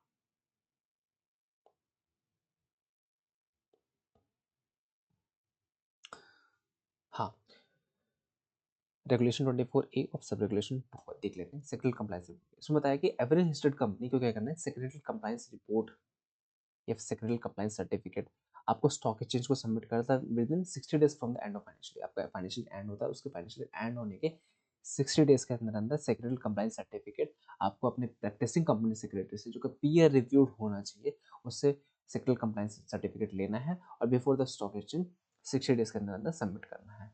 ठीक है, और सेक्रेटरी कंप्लायंस रिपोर्ट जो होगा या फिर सेक्रेटरी कंप्लायंस सर्टिफिकेट जो होगा वो only by the appointed secretary auditor जो होगा वो देगा, या फिर और लिखा हुआ है यहाँ पे पीयर रिव्यूड कंपनी सेक्रेटरी। ठीक है, peer reviewed company secretary, practising company secretary वो देगा। अभी यहाँ पे ये 1A 1B नहीं लिखना है, 1A 1B मैं बता रहा हूँ आपको। ठीक है, only the peer reviewed CS होना चाहिए, strict tenure and service restrictions ये सभी ने मैंडेट किया हुआ है। ठीक है, तो रेगुलेशन 24A में रेगुलेशन सब regulation 1 secretary audit, sub regulation 2 sectoral compliance certificate या फिर सेक्टरल कंप्लायंस रिपोर्ट। इसमें हमने देखा कि आपको क्या करना है, कंपनी को practising company secretary peer reviewed या फिर आपका जो सेक्रेटरी ऑडिटर होगा उससे ये रिपोर्ट लेना है before the stock exchange year and के 60 डेज के अंदर आपको सबमिट करना है। सब रेगुलेशन 2 आपका कंप्लीट हो गया। ठीक है, सब रेगुलेशन 1 बात करता है, सब रेगुलेशन 1 में तीन क्लॉज है टोटल। एप्लीकेबिलिटी का क्लॉज है, अपॉइंटमेंट का क्लॉज है एंड कैजुअल वैकेंसी का क्लॉज है। एप्लीकेबिलिटी में हमने देखा कि लिस्टेड कंपनी के ऊपर एप्लीकेबल है, ऑब्वियसली बात है सभी एनडीआर पढ़ रहे हैं तो लिस्टेड कंपनी के ऊपर ही एप्लीकेबल होगा। तो क्लॉज ए बात करता है एप्लीकेबिलिटी के बारे में। क्लॉज ए बात करता है कि लिस्टेड कंपनी या फिर मटेरियल अनलिस्टेड सब्सिडियरी कंपनी, यहाँ पे ना मटेरियल अनलिस्टेड सब्सिडियरी कंपनी समझ लेते हैं। सपोज एक लिस्टेड कंपनी है और उसके बहुत सारे सब्सिडीज कंपनी है। ठीक है, एक लिस्टेड कंपनी है, बड़ी कंपनी है, उसकी ऐसे समझते हैं एक लिस्टेड कंपनी बड़ी कंपनी है, उसकी बहुत सारी छोटी छोटी सब्सिडीज कंपनी है। ठीक है, और उसमें से एक सब्सिडी कंपनी जो है वो अनलिस्टेड है। एक सब्सिडी कंपनी जो वो अनलिस्टेड है, वो लिस्टेड है, उसकी सिक्योरिटीज स्टॉक एक्सचेंज पे लिस्टेड नहीं है, बट वो लिस्टेड कंपनीज के लिए बहुत ही ज़्यादा इंपॉर्टेंट कंपनी है। लिस्टेड कंपनी को वो मेजर प्रॉफिट ला के देती है, लिस्टेड कंपनी को वो मेजर कस्टमर बेस ला के देती है। मटेरियल अनलिस्टेड कंपनी का जो डेफिनेशन है वहाँ पे हम यहाँ पे हम अभी डिस्कस नहीं करने वाले हैं। मटेरियल अनलिस्टेड कंपनी का अभी सिंपल समझते हैं कि कोई भी ऐसी कंपनी, कोई भी ऐसी सब्सिडी कंपनी किसी लिस्टेड कंपनी की, कोई भी ऐसी सब्सिडी कंपनी किसी लिस्टेड कंपनी की जो कि अनलिस्टेड है, जिसकी सिक्योरिटीज लिस्टेड नहीं है, जो कि सब्सिडी है किसी लिस्टेड कंपनी की, बट वो लिस्टेड कंपनी के लिए बहुत ही ज़्यादा इंपॉर्टेंट है, वो छोटी वाली कंपनी, वो सिक्योरिटी, वो सब्सिडी कंपनी, उसी सब्सिडी कंपनी को हम बोलते हैं मटेरियल। मटेरियल मतलब important, material in unlisted subsidy company, material unlisted subsidy company. ठीक है, तो कोई भी ऐसी सब्सिडी कंपनी जो कि लिस्टेड कंपनी की सब्सिडी है बट वो अनलिस्टेड है, बट वो लिस्टेड कंपनी को मेजर प्रॉफिट में प्रॉफिट का हिस्सा देती है, या फिर मेजर प्रॉफिट कमा के देती है, मेजर नेटवर्थ ला के देती है, मेजर कस्टमर बेस ला के देती है, मेजर बाकी सब्सिडीज के मुकाबले ये वाली जो कंपनी है, ये वाली जो सब्सिडी कंपनी है मेजर नेटवर्थ या फिर प्रॉफिट ला के देती है, इसलिए लिस्टेड कंपनी के लिए, होल्डिंग कंपनी के लिए ये वाली जो सब्सिडी है जो कि अनलिस्टेड है, ये मटेरियल हो जाएगी, मटेरियल मतलब इंपॉर्टेंट हो जाएगी। ठीक है, तो कोई भी ऐसी लिस्टेड कंपनी या फिर material unlisted company, listed company या फिर मटेरियल अनलिस्टेड कंपनी, उनको सेक्रेटरियल ऑडिट करवाना है। Section 204 sorry section 24A of regulation SEBI LODR, आपको सेक्रेटरियल ऑडिट करवाना है। And the audit must be conducted by the peer reviewed company secretary. Company secretary practice ही करेगा बट वो पीयर रिव्यूड कंपनी सेक्रेटरी होना चाहिए। एंड कंपनी सेक्रेटरी ऑडिट जो report है आपका, सेक्रेटरी ऑडिट रिपोर्ट है, उसको अटैच करना है आपको लिस्टेड कंपनी की एनुअल रिपोर्ट के साथ। ठीक है, यहाँ पे ना कुछ एक्सप्लेनेशन गिवन है आपको। अगर आप रेगुलेशन 24A पढ़ोगे ना BRX से, तो वहाँ पे भी आपको ये रेगुलेशंस मिल जाएगी, ये एक्सप्लेनेशन मिल जाएगी। सेक्रेटरी ऑडिटर मतलब कंपनी सेक्रेटरी में प्रैक्टिस होना चाहिए। अगर फर्म है तो फर्म भी हो सकती है कंपनी सेक्रेटरी की practising. Peer reviewed company secretary मतलब कोई भी ऐसे कंपनी सेक्रेटरी अगर इंडिविजुअल सोल प्रॉपर्टी या फिर पार्टनर है, उसके बाद वैलिड पीयर रिव्यूड सर्टिफिकेट होना चाहिए जो आईसीएसए प्रोवाइड करता है। मैंने पहले ही बताया आईसीएसए की काउंसिल है पीयर रिव्यूड काउंसिल, ये पीयर रिव्यूड बॉडी जो प्रैक्टिसिंग कंपनी सेक्रेटरी को रिव्यू करती है, वैल्यूएट करती है, इवैल्यूएट करती है, उसके बेसिस पर उनको पीयर रिव्यूड सर्टिफिकेट देती है, उनकी सर्विसेज को देखती है, उनकी क्वालिटी ऑफ सर्विसेज को देखती है, उन्होंने किस तरीके से वो अटेस्टेशन सर्विस प्रोवाइड कर रहे हैं, किस तरीके से वो प्रोफेशनल सर्विसेज प्रोवाइड कर रहे हैं, सेक्टरल ऑडिट सर्विसेज कैसे प्रोवाइड कर रहे हैं, ठीक है, उस बेसिस पे उनको पीयर रिव्यूड सर्विस सर्टिफिकेट दिया जाता है। This is as a mark of achievement और मार्क ऑफ होता है कि आप ग्रो कर रहे हो, ठीक है, इसे कहते हैं peer reviewed certificate, ICSC provide करता है, ठीक है। क्लॉज ए देख लिया सब रेगुलेशन 1 का क्लॉज ए एप्लीकेबिलिटी के बारे में कि लिस्टेड कंपनी और material unlisted subsidiary company. Material unlisted subsidiaries company का जो डेफिनेशन है आप एक बार प्लीज पढ़ लीजिए, आपके लिए होमवर्क है, ठीक है, मैं यहाँ पे डिस्कस नहीं करने वाला हूँ, बहुत ज़्यादा हैवी डेफिनेशन भी नहीं है। और ठीक है, तो लिस्टेड कंपनी और मटेरियल अनलिस्टेड सब्सिडियरीज कंपनीज को सेक्रेटरी ऑडिट करवाना रिक्वायर्ड है और पीयर रिव्यूड कंपनी सेक्रेटरी होना चाहिए और आपको सेक्रेटरी ऑडिट रिपोर्ट आपको एनुअल रिपोर्ट में अटैच करना है, ठीक है। सब क्लॉज ए हो गया। क्लॉज बी बात करता है अपॉइंटमेंट और टेन्योर के बारे में, ठीक है, कि बोर्ड ऑफ डायरेक्टर्स अपॉइंट करेंगे एंड शल अपॉइंट और रीअपॉइंट जो होगा appoint subject to appointment in the AGM by the shareholder, ठीक है, समझ आ गया। और टेन्योर जो होगा 5 साल के लिए इनका अपॉइंटमेंट होगा, individual secretary auditor maximum 1 term of 5 years, ठीक है। और अगर कोई फर्म अपॉइंट हो रही है तो मैक्सिमम 2 टर्म होंगे, 5-5 साल के 2 टर्म, ठीक है। और कोई individual as secretary auditor appoint हो रहा है तो 5 साल के लिए अपॉइंट हो सकता है मैक्सिमम। अगर कोई फर्म अपॉइंट हो रही है तो 5-5 साल के लिए 2 टर्म में वो अपॉइंट हो सकती है, ठीक है। हाँ, अगर एक बार अगर कोई इंडिविजुअल 5 साल के लिए अपॉइंट हो गया तो नेक्स्ट 5 साल के लिए वो कूलिंग पीरियड में रहेगा। कूलिंग पीरियड में तो दोबारा उस कंपनी के लिए अपॉइंटमेंट नहीं हो सकता एज सेक्रेटेरियल ऑडिटर। अगर कोई फर्म 5 और 5 साल के लिए 2 टेन्योर के लिए अपॉइंट हो गई तो नेक्स्ट 5 साल के लिए वो कूलिंग पीरियड में रहेगी, वो अपॉइंट नहीं हो सकती है एज ए सेक्रेटरी ऑडिटर। हाँ, अगर कोई और फर्म आके अपॉइंट हो रही है as a secretary auditor but पहले जो फर्म थी उस फर्म के कुछ कॉमन पार्टनर नए वाले फर्म में नहीं होने चाहिए, नए वाले फर्म में नहीं होने चाहिए, तो individual auditor who has complete 1 term can not be reappointed in the same company for the next 5 year. कोई इंडिविजुअल जो ऑलरेडी 5 साल का एक टाइम कंप्लीट कर चुका है वो नेक्स्ट 5 साल के लिए कूलिंग पीरियड पे रहेगा, अपॉइंट नहीं हो सकता है। कोई भी ऐसी फर्म, ठीक है, can not be reappointed for the same company for the next 5 years, जो कि पहले अपॉइंट हो चुकी है, ठीक है। Further that provided further a firm having a common partner with outgoing secretary auditor firm can not be appointed for the 5 year, ठीक है। लिखा कि 5-5 साल के लिए एक फर्म अपॉइंट हो चुकी है बट अब कोई नई फर्म आ रही है अपॉइंट होने के लिए सेक्रेटरी ऑडिटर, ठीक है, और उस नई फर्म में पहले वाले फर्म के कुछ पार्टनर हैं, ठीक है, तो वो फर्म भी, नई फर्म जो आ रही है वो भी अपॉइंट नहीं हो सकती है। Provided further that a company has a right to remove, company के पास right to remove the secretary auditor for the with the shareholders approval and secretarial lawyer has also right to resign, simple। Company भी remove कर सकती है shareholders के permission के साथ, sorry, और जो सेक्रेटरी लॉयर है वो भी रिजाइन कर सकते हैं, ठीक है। कैजुअल वैकेंसी है, अगर रेजिग्नेशन, डेथ या डिस्क्वालिफिकेशन से तो बोर्ड फुलफिल करेगा उसको 3 मंथ के अंदर अंदर and auditor will hold the office. जो नया ऑडिटर आएगा कैजुअल वैकेंसी पे वो नेक्स्ट एजीएम तक अपॉइंटेड रहेगा, ठीक है। तो हमने रेगुलेशन 24A देखा, उसका रेगुलेशन सब रेगुलेशन 1 देखा, सब रेगुलेशन 2 देखा। सब रेगुलेशन 1 में हमने देखा कि सेक्रेटरी ऑडिट करवाना है। सब रेगुलेशन 1 में हमने 3 क्लॉज पढ़े। क्लॉज 1 में एप्लीकेबिलिटी, लिस्टेड कंपनी और मटेरियल अनलिस्टेड कंपनी को सेक्रेटरी ऑडिट करवाना है और अपने एनुअल रिपोर्ट में उसको अटैच करना है, ठीक है। और सब रेगुलेशन 2 में हमने देखा टेन्योर के बारे में। टेन्योर में हमने देखा 5 और 5, ठीक है, 5 और 5, फर्म के लिए 5, इंडिविजुअल के लिए 5 साल, नेक्स्ट 5 साल कूलिंग पीरियड, और फर्म के लिए 5-5 साल के 2 टेन्योर, नेक्स्ट 5 साल के लिए कूलिंग पीरियड, और सिमिलर पार्टनर न्यू फर्म में नहीं हो सकता है, ठीक है, जो पहले ऑडिट करके जा चुका है। और क्लॉज 3 में हमने देखा, क्लॉज सी है सॉरी, क्लॉज सी में कैजुअल वैकेंसी के बारे में हमने देखा कि हम 3 महीने के अंदर अंदर अगर कोई कैजुअल वैकेंसी अराइज हुई है due to death, resignation, disqualification के थ्रू, तो 3 महीने के अंदर अंदर वो ऑडिटर्स को फुलफिल करेंगे और जो जो पर्सन जो अपॉइंट हुआ है as a second auditor as a casual vacancy वो नेक्स्ट एजीएम तक अपॉइंटेड रहेगा, ठीक है। और उसके बाद सब रेगुलेशन 2 में हमने देखा कि आपको कंपनी सेक्रेटरी ऑडिटर है या फिर कंपनी सेक्रेटरी प्रैक्टिस जो कि पीयर रिव्यूड कंपनी सेक्रेटरी, उससे सेक्रेटरी कंप्लायंस सर्टिफिकेट आपको लेना है और before the stock exchange after the financially with in 60 days आपको सबमिट करना है। यहाँ तक समझ आ गया? ठीक है, यहाँ तो कुछ था ही नहीं। मैंने स्टार्टिंग में इसलिए बोला था कि आपका जो चैप्टर नंबर 1 है, चैप्टर नंबर 2 है, इसमें हमारा मेन टाइम लगने वाला है और मैं बाकी पढ़ाने आया ही नहीं हूँ। ठीक है, मैं बाकी पढ़ाने आया ही नहीं, मैं नहीं पढ़ाने वाला यहाँ पे प्रोसेस, मैं चेकलिस्ट नहीं पढ़ाने वाला कि ये चीज़ चेक करनी जाके, ये चीज़ चेक करनी जाके। आप पढ़ लोगे ना, आपको समझ आएगा कि हाँ, इस तरीके से है, कोई ज़्यादा हैवी चीज़ नहीं है। जो मैं पढ़ाने आया हूँ, जो प्रोविज़न में पढ़ाने आया हूँ, मैं पढ़ा के जाएगा। ठीक है, यहाँ पे ना हम एक चीज़ मैंने स्किप कर दी थी, मैं बता देता हूँ क्या है।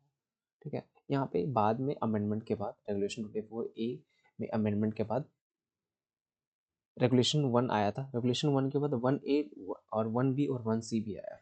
ठीक है, 1A बात करता है एलिजिबिलिटी, क्वालिफिकेशन, डिस्क्वालिफिकेशन के बारे में। हमने सेक्शन 204 में देखा कि सेक्रेटरी ऑडिट के बारे में बात करता है और ऑडिटर के क्वालिफिकेशन, डिस्क्वालिफिकेशन के बारे में कहीं पे भी वहाँ पे सेक्शन 204 में मेंशन नहीं था, सेक्रेटरियल ऑडिट की क्वालिफिकेशन के बारे में।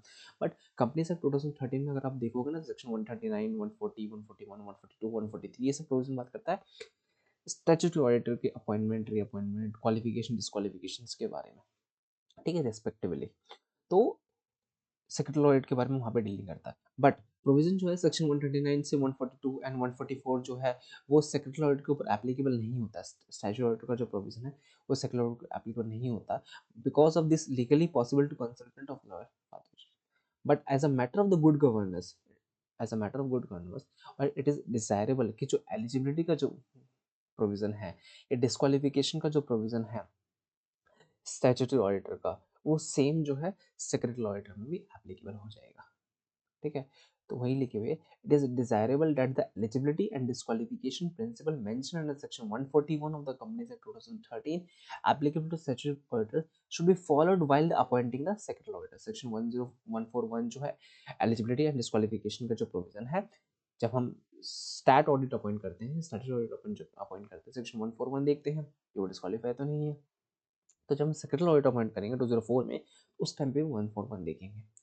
ठीक है, ऑल द सेक्शन 139 एंड 144 जो है are not legally applicable to secretary audit, it is advisable to consider similar disqualification standard for the secretary audit also.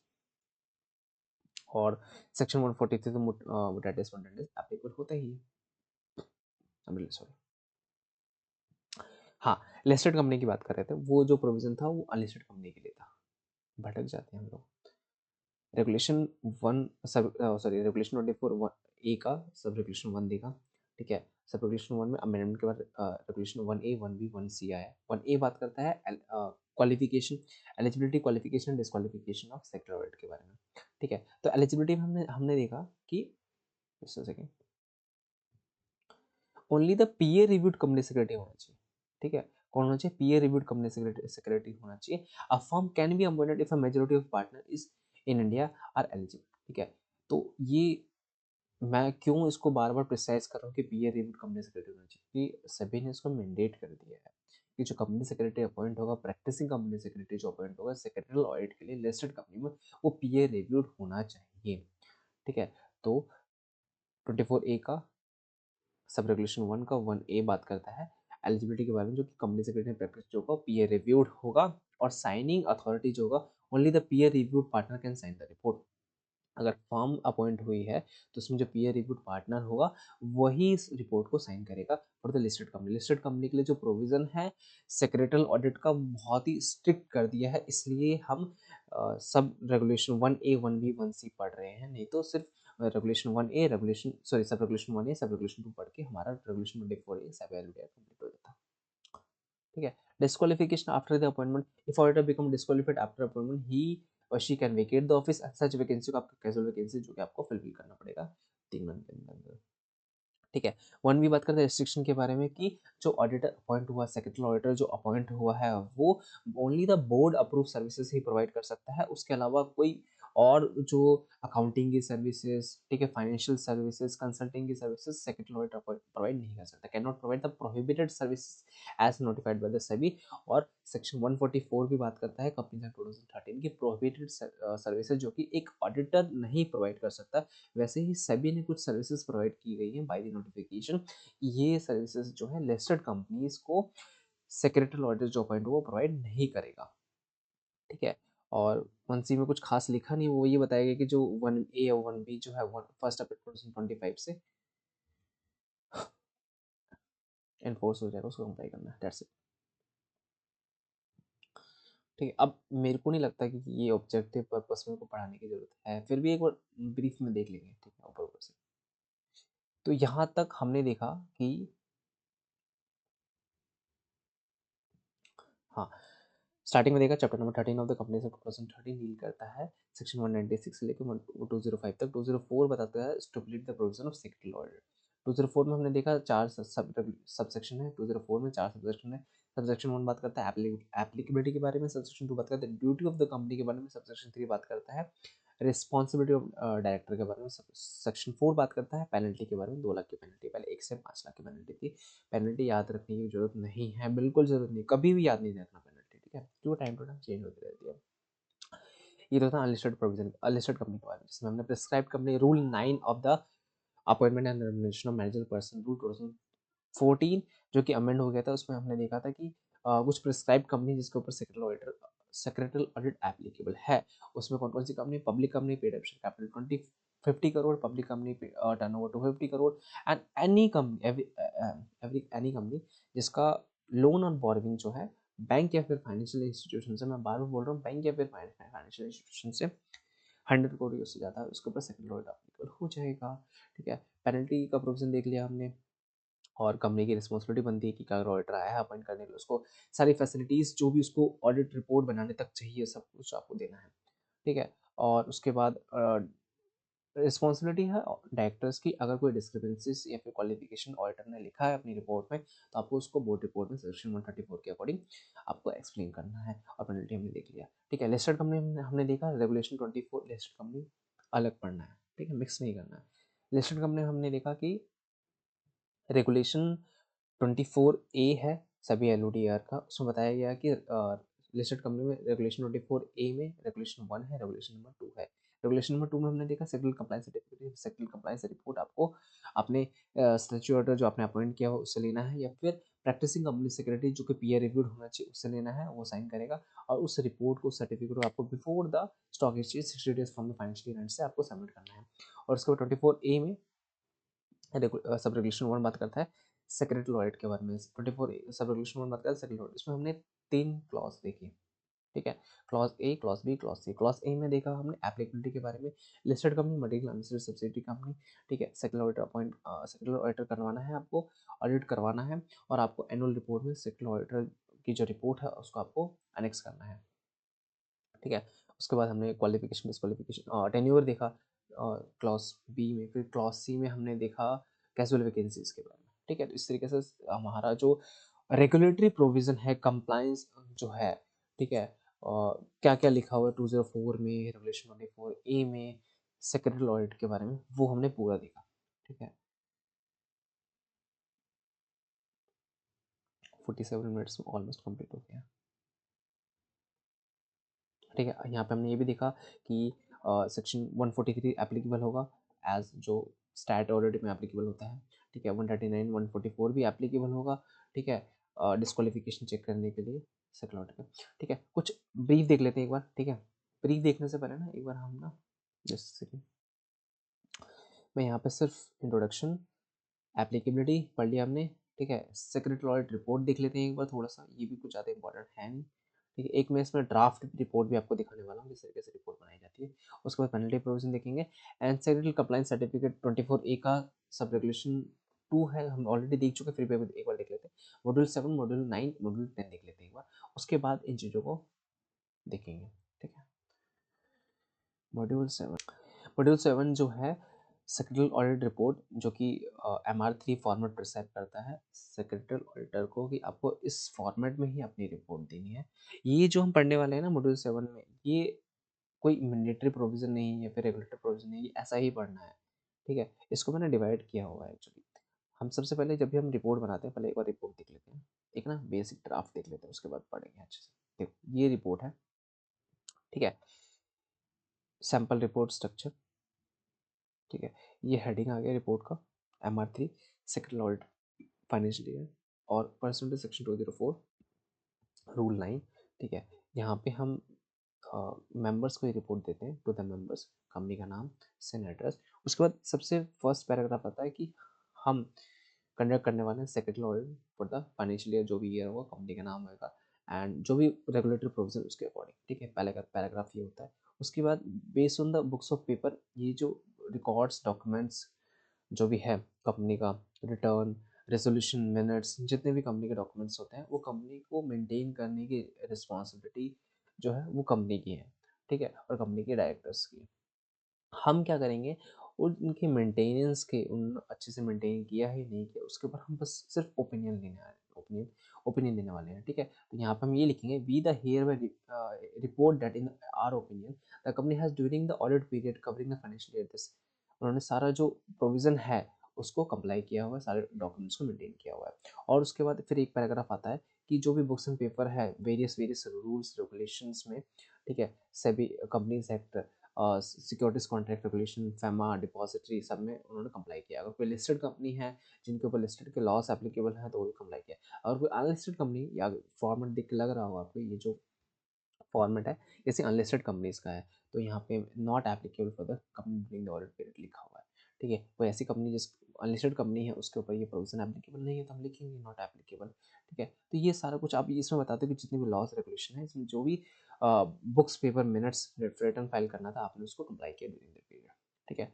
उसके बाद अगर कोई डिस्क्रिपेंसीज है, कुछ आप क्वालिफिकेशन रिमार्क वगैरह देना तो आप यहाँ पे दे सकते हो, ठीक है? तो इस तरीके से पूरा रिपोर्ट बनता है। और लास्ट में फिर एक एनेक्सर भी दिया जाता है। एनेक्सर में लिखा जाता है कि maintenance of the secretary audit report is the responsibility of the management of the company and our responsibility to express opinion only, ठीक है? उस चीज़ को ओपिनियन एक्सप्रेस करना है। And we have followed the audit process, practice process with appropriate, and we have believe the process of practice we followed provide the reasonable basis for our opinion, ठीक है? ये एनेक्सर साथ में audit report के साथ एक annexure जाता है। और we have not verified the correctness appropriateness of financial record का एप्रोप्रिएट करेक्टनेस हम चेक नहीं करते। हमने स्टार्टिंग में देखा जो सेक्रेटरी ऑडिट है वो नॉन फाइनेंशियल एस्पेक्ट से डील करता है मोस्टली, ठीक है? बुक्स ऑफ अकाउंट्स वगैरह को हमने चेक नहीं किया। And we ever required we have obtain a management representation about the compliance of the rules regulations, ठीक है? हमने सिर्फ अपना ओपिनियन दिया है। तो ये ऑडिट रिपोर्ट है। उसके बाद एक आपको एक आंसर लगाना है।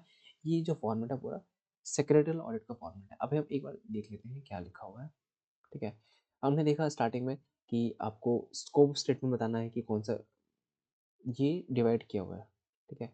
जो हमने ऑडिट रिपोर्ट का भी फॉर्मेट देखा उसी को डिवाइड किया हुआ है, ठीक है? मैं इसलिए इसको लास्ट में ले रहा था, पहले इसलिए मैंने मॉड्यूल 1 मॉड्यूल 2 कवर किया, क्योंकि ये जो प्रोविज़न है, ठीक है, इतना कोर एरिया नहीं है। फिर भी देख लेते हैं एक बार। ऑडिट स्कोप, सबसे पहले हमने ऑडिट पीरियड कवर किया कि हम ये इस पीरियड के लिए ऑडिट करने वाले हैं।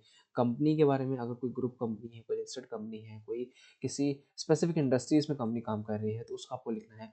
स्टैट्यूटरी प्रोविजन आपने क्या रिव्यू किया, सेक्युलर स्टैंडर्ड चेक किया, एप्लीकेबल रेगुलेशन। तो इस तरीके से कंपनी का जो लाइन स्टार्ट होता है, we have conducted the secular audit of the XYZ financial year this is, and we have verified the compliance with the companies act 2013 से भी एलओडीआर। तो ये स्टार्टिंग की जो लाइन है ना, फर्स्ट वाला पैराग्राफ, वो आ जाता है। उसके बाद ऑडिटर्स की रिस्पॉन्सिबिलिटी आ जाती है कि ऑडिटर ने जो books of papers and returns को एग्जामिन किया हुआ है, वेरिफिकेशन जो किया है, टेस्ट बेसिस पे किया है, ओपिनियन अपना दिया है। तो maintenance of the secretarial record is responsibility of the management.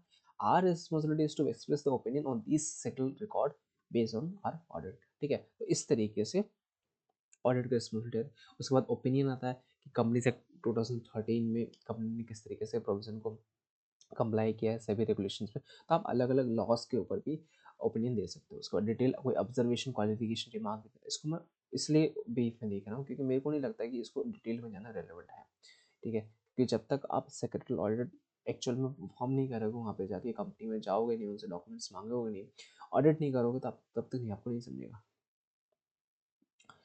ठीक है? तो ये सारा प्रोविज़न। उसके बाद क्वालिफ़िकेशन अगर कुछ देना है कि हमने चेक किया आपके डॉक्यूमेंट्स, आपको बोर्ड मीटिंग कंडक्ट करने के लिए 7 दिन का एडवांस इंटीमेशन देना चाहिए, बट आपने नहीं दिया। 2 दिन के एडवांस इंटीमेशन में आपने क्या किया, मीटिंग कन्वर्ट की हुई है और आपने बताया कि ये कुछ इंपॉर्टेंट मीटिंग थी और बाद में आपने बोर्ड से रेटिफाई किया। तो आप इस तरीके से कुछ, आपको अगर क्वालिफिकेशन रिमार्क वगैरह लिखना है तो आप लिख सकते हो बिल्कुल, ठीक है। और लास्ट में आ जाता है सर्टिफिकेट। इस तरीके से ये खत्म हो जाता है, ठीक है। तो चैप्टर नंबर 1 हमारा कंप्लीट हो चुका है, चैप्टर नंबर 2 हमारा कंप्लीट हो चुका है, चैप्टर नंबर 7 हमारा कंप्लीट हो चुका है। एक बार ना पेनल्टीज प्रोविजन देख लेते हैं, मेरे को लगता है इंपॉर्टेंट है बट फिर भी देख लेते हैं एक बार। मैं पहले हमेशा बोलता हूँ पेनल्टीज मत पढ़ो मत पढ़ो मत पढ़ो, कोई रेलिवेंट ही नहीं पेनल्टी पढ़ने का। क्यों रेलिवेंट नहीं है? क्योंकि पेनल्टीज चेंज होती रहती है। सेक्शन 204 सबसेक्शन 4 बात करते हैं पेनल्टी के बारे में। अगर कोई कंपनी या फिर प्रैक्टिसिंग कंपनी सेक्रेटरी या फिर कंपनी ऑफिसर इन डिफॉल्ट ने कोई सेक्शन 204 को कंप्लाई करने में कोई कॉन्ट्रावेशन किया तो 2 लाख की पेनल्टी है। पहले पेनल्टी 1 से 5 थी, अब चेंज होकर 2 लाख हो गई है। सिर्फ 2 लाख, डायरेक्ट 2 लाख, कोई ऊपर नीचे नहीं, ठीक है। तो कौन कौन लायबल होगा? कंपनी लायबल हो सकती है, ऑफिसर एंड डिफॉल्ट लायबल हो सकता है जिसने उस डिफॉल्ट किया है, या फिर कंपनी सेक्रेटरी को पता था कि डिस्क्रिपेंसीज हुई है, उसको ऑडिट रिपोर्ट में मेंशन करना चाहिए था, उसने मेंशन नहीं किया, 2 लाख गए, ठीक है। क्या क्या वॉयलेशन हो सकते हैं देख लेते हैं एक बार। नॉन कंडक्टिंग सेक्रेटरी ऑडिट आपके ऊपर एप्लीकेबल थे, कंपनी ने कंप्लाई ही नहीं किया, ठीक है। ड्यू था, आपने कंडक्ट ही नहीं करवाया, ठीक है। Company not in compliance with the regulatory requirement, regulatory action MCA ले सकता है, सेबी पॉसिबल, ठीक है। तो इस तरीके से नॉन सबमिशन ऑफ रिपोर्ट, आपने ऑडिट करवाया बट आरओसी को रिपोर्ट सबमिट नहीं किया, बनाया ही नहीं रिपोर्ट। कंपनी सेक्रेटरी जो ऑडिट करने आया है, प्रैक्टिसिंग कंपनी सेक्रेटरी, ठीक है, उसने विदाउट सर्टिफिकेट ऑफ प्रैक्टिसिंग उसके पास नहीं, तो उसने ऑडिट कर दिया। ऑडिट की लिमिट है 10 प्रैक्टिसिंग, 10 पी आप क्या कर सकते हो, सेक्रेटरी ऑडिट कर सकते हो, ठीक है। एक साल में 10 सेक्रेटरी ऑडिट कर सकते हो, उससे ज़्यादा आपने किया तो आपको नहीं करना, आप प्रिस्क्राइब नहीं, अगर आप पीयर रिव्यूड फॉर्म है तो आप कर सकते हो, उसमें भी 15 प्रिस्क्राइब है। फ्रॉड या फिर miss representation audit report, compromising the independence, आपकी इंडिपेंडेंस हार्म हो रही थी, वहाँ पे ऑडिट नहीं करना चाहिए था आपको। मैंने स्टार्टिंग में बताया जो ऑडिट होता है examination of document by the independent person, audit होता है examination of document by the independent person, ठीक है। तो इंडिपेंडेंट आपकी हार्म हो रही थी, आपकी ही कंपनी कोई थी जानने वाली, आपने उसको ऑडिट कर लिया, सेक्रेटरी ऑडिट, ऐसा हो सकता है क्या? नहीं कर सकता, ठीक है। तो उस केसेस में आपके ऊपर 2 लाख का पेनल्टी तो जाएगा, साथ में आपका जो सीओपी है, सर्टिफिकेट ऑफ प्रैक्टिसिंग है, वो भी कैंसिल सस्पेंड हो सकता है, बिल्कुल आईसीआईसीआई आपके अगेंस्ट एक्शन ले सकता है। फॉल्स या फिर मिसलीडिंग रिपोर्ट, आपको पता था कि नॉन कंप्लाइंस है कंपनी में, आपने क्यों मेंशन नहीं किया सेक्रेटरी ऑडिट रिपोर्ट में? आपने कंपनी सब हमने देखा 204 में ना, सबसेक्शन 2 में कंपनी की ड्यूटी बनती है कि सारा असिस्टेंस प्रोवाइड करना जब तक ऑडिट रिपोर्ट तैयार नहीं हो जाता, ठीक है। बट आपने कंपनी ने प्रोवाइड नहीं किया, ऑडिटर्स ने मांगे बुक्स ऑफ डॉक्यूमेंट्स दो, रिकॉर्ड्स दो, मिनट्स वगैरह दो, आपने नहीं बताया, तो रेगुलेटरी एक्शन आपके अगेंस्ट हो सकता है, बिल्कुल कंपनी के अगेंस्ट। हाँ, लिस्टेड कंपनीज में क्या क्या कॉन्सिक्वेंसेज हो सकते हैं, आपका जो ट्रेडिंग है वो सस्पेंड किया जा सकता है टेम्परेरी पीरियड के लिए, परमानेंटली आपको डिलिस्ट कर दिया जा सकता है, ठीक है। फाइन आपके ऊपर बिल्कुल, सभी बहुत हैवी पेनल्टी लगाता है, बहुत, ठीक है। स्टॉक एक्सचेंज वार्निंग या फिर फाइन देके आपको छोड़ सकता है, तो ये कुछ।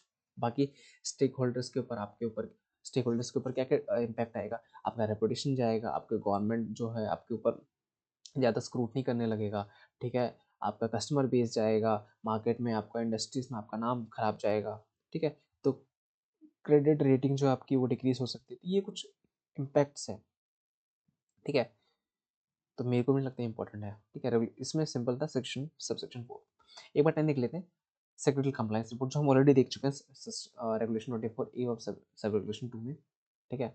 एलओडी इसमें बताता है कि जो लिस्टेड कंपनी है उसको सेक्टरल ऑडिट तो करवाना है, ठीक है। सेक्टरल ऑडिट के साथ एक एनुअल सर्टिफिकेट भी लेना है, ठीक है। और उसको स्टॉक एक्सचेंज को सबमिट करना है with in 60 days from the end of financial year. ये सेपरेट है सेक्टरल ऑडिट से। एप्लीकेबिलिटी किस पे? लिस्टेड कंपनी में, मटेरियल अनलिस्टेड सब्सिडियरी कंपनी में, और कोई नॉन लिस्टेड कंपनी है प्राइवेट कंपनी को एप्लीकेबल नहीं है। स्कोप क्या है? जो सेक्रेटरी एंड कंप्लायंस रिपोर्ट है या फिर सेक्रेटरी कंप्लायंस सर्टिफिकेट है, उसका जो स्कोप होता है, सेक्रेटरी ऑडिट में जो स्कोप होता है, सेक्रेटरी ऑडिट में अगर आपने, एक सेकंड, आपने अगर, मैं यही बता देता हूँ पहले, ठीक है।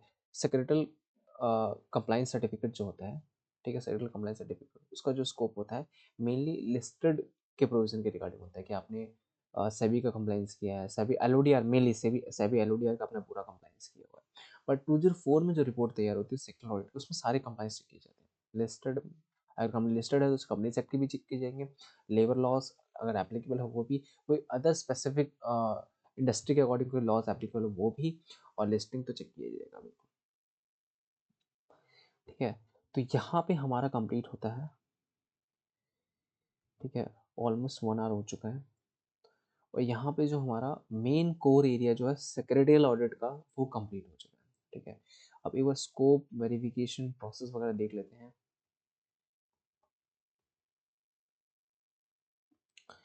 आप गए हो ऑडिट करने सेक्रेटरी ऑडिट। ठीक है, आप क्यों ऑडिट करना चाहते हो सेक्रेटरी? आपका जो भी लॉज एप्लीकेबल है आपके ऊपर, आप कंप्लाई हो, कंपनीज एक्ट 2013 है, अगर लिस्टेड कंपनी तो सभी के लॉज है।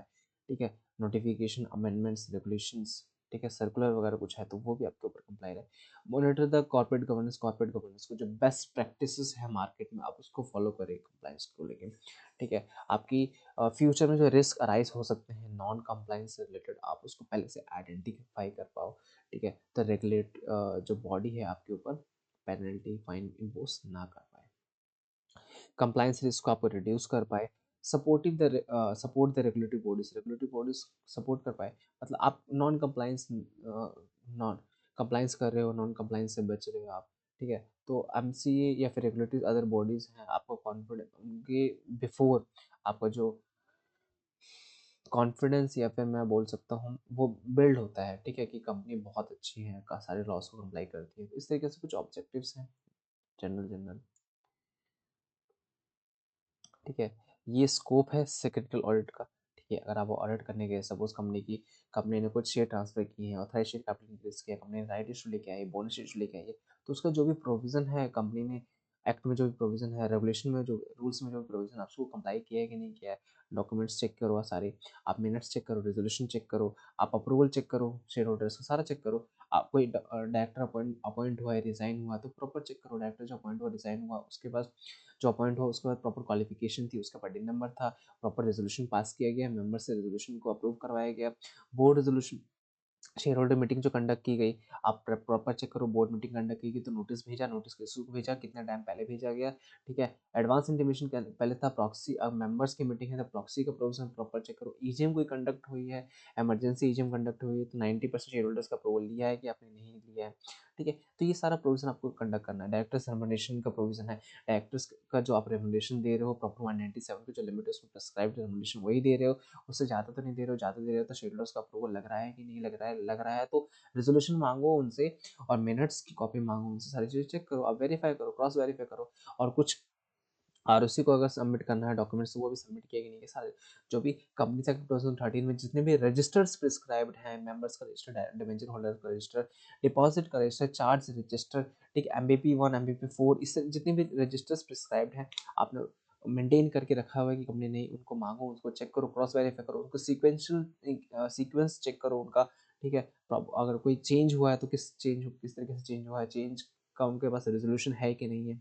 ठीक है, इस तरीके से कंपनी ने डिविडेंड डिक्लेयर किया है तो उसको 30 डेज के अंदर अंदर पे किया है कि नहीं किया, अगर कोई अनपेड डिविडेंड है उसको अनपेड डिविडेंड अकाउंट में सबमिट किया है कि नहीं किया, इन्वेस्टर एजुकेशन प्रोटेक्शन फंड में कोई अमाउंट जाना था वो गया है कि नहीं गया, कितना टाइम में गया है, प्रॉपर लॉज में जो टाइम लिमिट प्रिस्क्राइब है उसके अकॉर्डिंग किया, ये आपको चेक करना है सारी चीज़। ठीक है, तो जो भी प्रोविजन है आप इसको पढ़ोगे ना तो आपको समझ आएगा, अब समझ आएगा। अगर मैं डायरेक्ट इन चीज़ों पे आ जाता ना तो आपको नहीं समझता। सॉरी। हाँ, क्वालिफिकेशन देख लेते हैं, अपॉइंटमेंट ऑफ सेक्रेटरी ऑडिटर।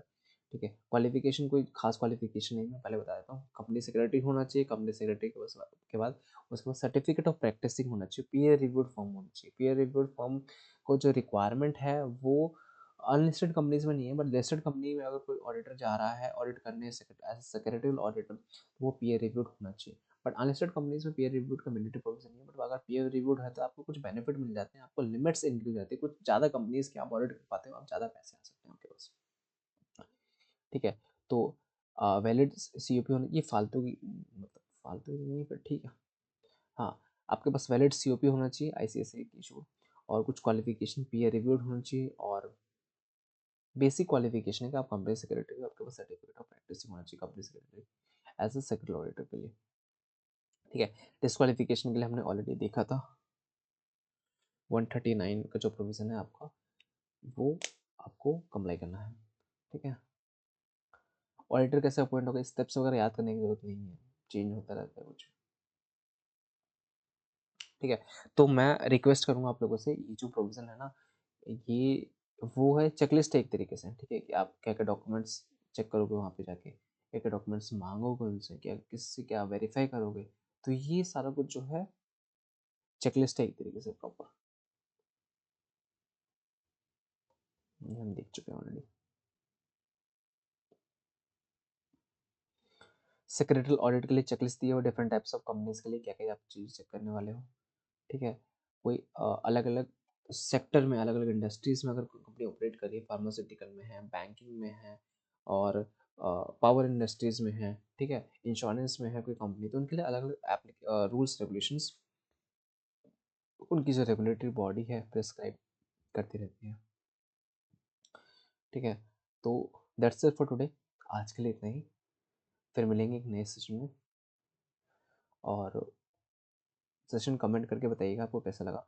एक बार ना ब्रीफ फिर से देख लेते हैं एक बार पूरा, ठीक है?